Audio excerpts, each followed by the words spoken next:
Assalamualaikum warahmatullahi wabarakatuh. Perkenalkan, nama saya Atsila Zulfama Dewi dengan NIM 21040120114014151 dari Program Studi Perencanaan Wilayah dan Kota Fakultas Teknik Universitas Diponegoro. Di sini saya akan menjelaskan cara pembuatan peta SKL, yaitu SKL pembuangan limbah dan ketersediaan air di klaster Mojogedang, yaitu di Kecamatan Mojogedang dan Tasikmadu, Kabupaten Karanganyar. Di sini karena di kedua SKL ini sama-sama ada input mengenai data kemiringan lereng, di sini saya akan menjelaskan terlebih dahulu tata cara membuat SAP kemiringan lereng. Di sini software yang saya gunakan yaitu QGIS.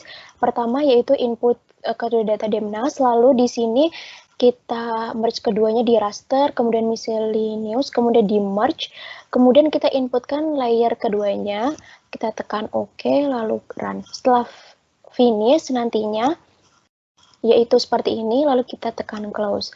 Di sini sudah ada merge-nya, lalu kita ganti proyeksinya di raster, kemudian projection, kemudian di reproject. Kita targetkan ke WGS84 terlebih dahulu karena disesuaikan dengan lembar kerja ini. Setelah selesai, lalu kita tekan close. Lalu setelah itu kita inputkan data SAP cluster Mojogedang.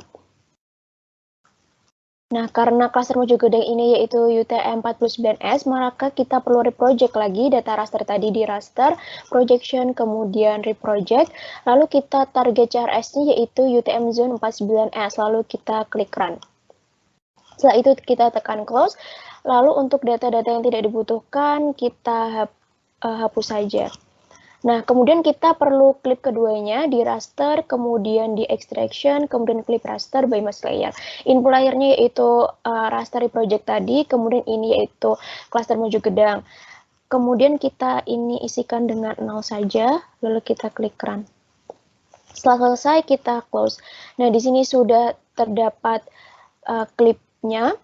Lalu kita analisis slope-nya, kita pergi ke raster, kemudian analysis, kemudian di slope. Nah, di sini kita inputkan layarnya, yaitu klip mask-nya tadi, kemudian band 1, rasionya seperti ini, lalu kita centang slope expression-nya, lalu kita klik run. Kemudian setelah selesai kita close, kemudian kita di processing toolbox, kita cari reclassify by table, lalu di raster layernya slope, kemudian band 1, lalu di reclassification tabelnya kita inputkan 5 row sesuai dengan klasifikasinya, yaitu minimum 0 dengan maksimal 2 dengan value 5, kemudian 2 sampai 15 dengan value 4, kemudian 15 sampai 25 dengan value 3, kemudian 25 sampai 40 dengan value 2, lalu 40 sampai 100 dengan value 1, ini maaf value 2, lalu kita tekan OK, setelah itu kita klik run. Lalu ini sudah finish, kita close. Nah, di sini sudah ada reclassified-nya rasternya tadi. Kemudian kita perlu ubah ini ke data SHP atau ke vektor di raster, kemudian conversion, kemudian di polygonize raster to vector. Lalu kita input layernya. Lalu di sini bisa kita save dengan nama kemiringan lereng. Setelah itu kita klik run. Kita tunggu prosesnya.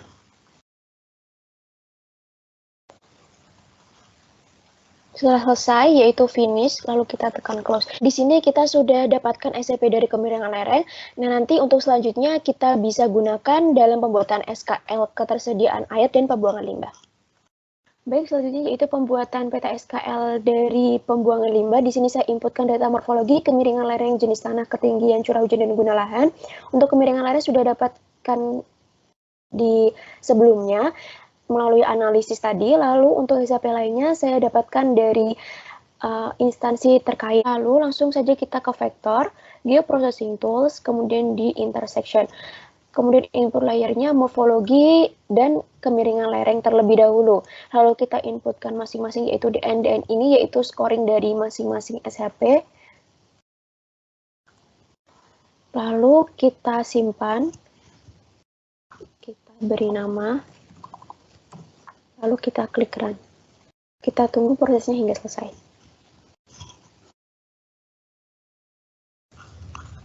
Baik, di sini sudah selesai, yaitu sudah tertera finish, lalu kita tekan close. Setelah itu kita akan mengintersek satu persatu dengan jenis tanah, ketinggian, curah hujan, dan penggunaan lahan.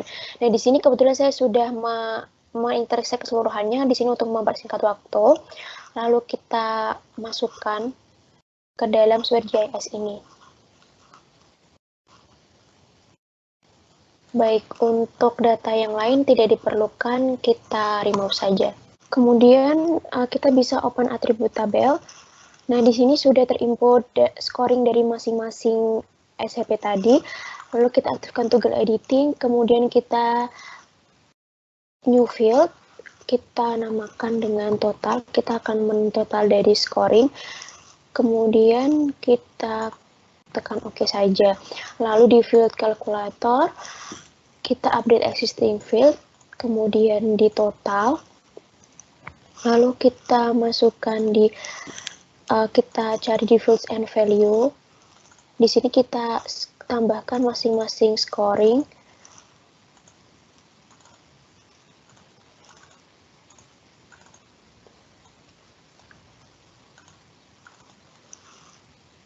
Lalu kita bagi dengan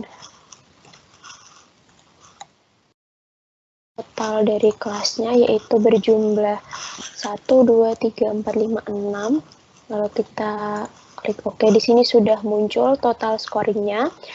Lalu kita bisa klasifikasikan, kita ke new field lagi. Di sini kita beri nama SKL limbah. Lalu tipenya text string saja. Lalu kita kita masuk ke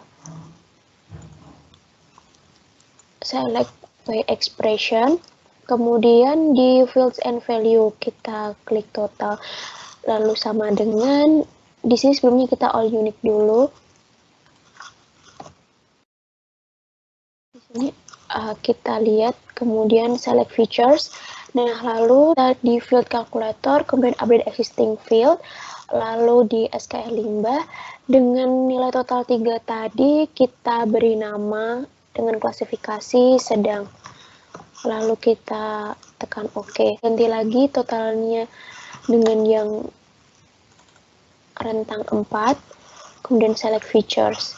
Nah, lalu kita open field calculator, update existing field, kemudian SKL limbah, kita beri nama dengan cukup. Dan kita klik OK, lalu kita kembali lagi, kita masukkan yang bernilai 5, kemudian select features. Di sini sudah, setelah itu open field calculator, update existing field, di SKL limbah kita beri nama tinggi, lalu klik OK. Nah, di sini sudah tercantum seluruhnya, lalu kita save. Ini kita bisa klik kanan, kita properties, lalu ke categorize, kemudian value-nya pilih SKL limbah. Kita classify untuk stylenya, kita samakan dengan permen, di mana saya sudah menyimpan sebelumnya, yaitu di sini style limbah. Kita load saja, kemudian kita OK. Nah, di sini sudah sesuai dengan warnanya di permen PU, lalu kita siap untuk layout. Untuk yang selanjutnya yaitu pembuatan SKL ketersediaan air. Di sini saya sudah menginput data dari morfologi, ketinggian, kemiringan lereng, curah hujan, geologi, guna lahan, dan jenis tanah. Untuk kemiringan lereng sudah kita analisis sebelumnya, dan SCP lainnya saya dapatkan dari data spasial yang dikeluarkan oleh instansi terkait. Baik, langsung saja kita langsung ke vektor geoprocessing tools, lalu kita intersection. Untuk yang pertama kita intersect dulu morfologi dan ketinggian. Nah, di sini kita masukkan input yaitu DN ini yaitu scoring dari masing-masing SCP-nya. Lalu kita bisa save.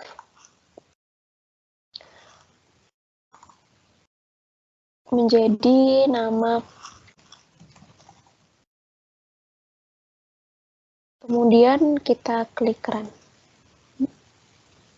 Lalu kita tunggu prosesnya. Baik, di sini sudah muncul finish, yaitu akhirnya sudah selesai, kita close. Lalu setelah itu kita akan mengintegrasi satu-satu dengan data kemiringan lereng, curah hujan, geologi, guna lahan, dan jenis tanah. Namun untuk mempersingkat waktu, di sini saya telah mengintegrasi seluruhnya, input datanya.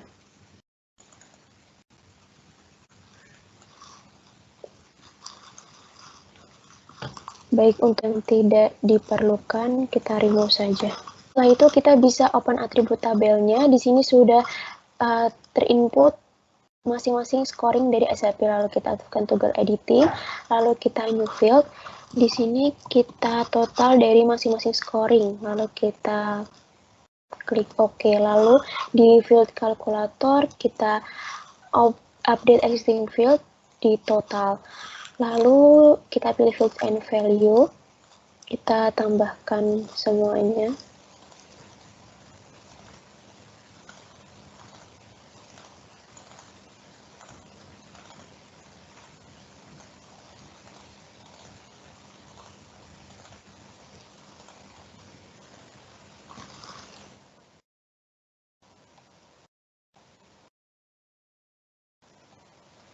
Lalu kita bagi dengan jumlah kelas. Ada 1, 2, 3, 4, 5, 6, 7. Lalu kita klik OK. Di sini sudah terinput semua dari total scoringnya. Lalu kita new field tadi, kita beri nama SKL. Ya. Kita masukkan text string. Di sini kita akan klasifikasikan ke select by expression, lalu di fields and value, lalu di total. Kita all unique. Di sini ada rentang 2, 3, dan 4. Kita akan beri nama masing-masing. Kita tekan select terlebih dahulu. Lalu kita open field calculator, update existing field, kemudian di SKL air untuk skor 2 di sini, untuk skor 2 yaitu kita isikan dengan kurang. Kita OK. Lalu kita kembali ke select by layer lagi. Selanjutnya untuk nilai 3 kita open field calculator, update existing field, kemudian di SKL air. Untuk 3 ini termasuk dalam klasifikasi sedang. Lalu kita OK, lalu kita kembali lagi untuk yang terakhir yaitu di scoring 4. Select,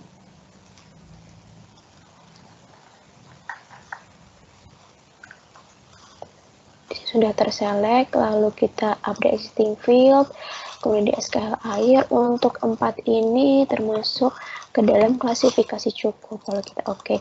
Baik, di sini sudah terinput seluruhnya. Lalu kita save saja. Itu kita bisa pergi ke properties, klik kanan, properties, lalu ke symbology, categorize. Kita masukkan value-nya yaitu SKL air, kemudian kita classify. Untuk kita sesuaikan dengan warna di permen, ke permen PU, kita bisa meload style yang kebetulan sudah saya buat sebelumnya. Kita load style saja, lalu kita OK. Nah, dari sini kita bisa membuat layout peta SKL ketersediaan air. Baik, sekian yang bisa saya sampaikan tentang tata cara pembuatan peta SKL, pembuangan limbah, dan ketersediaan air. Kurang lebihnya mohon maaf. Wassalamualaikum warahmatullahi wabarakatuh.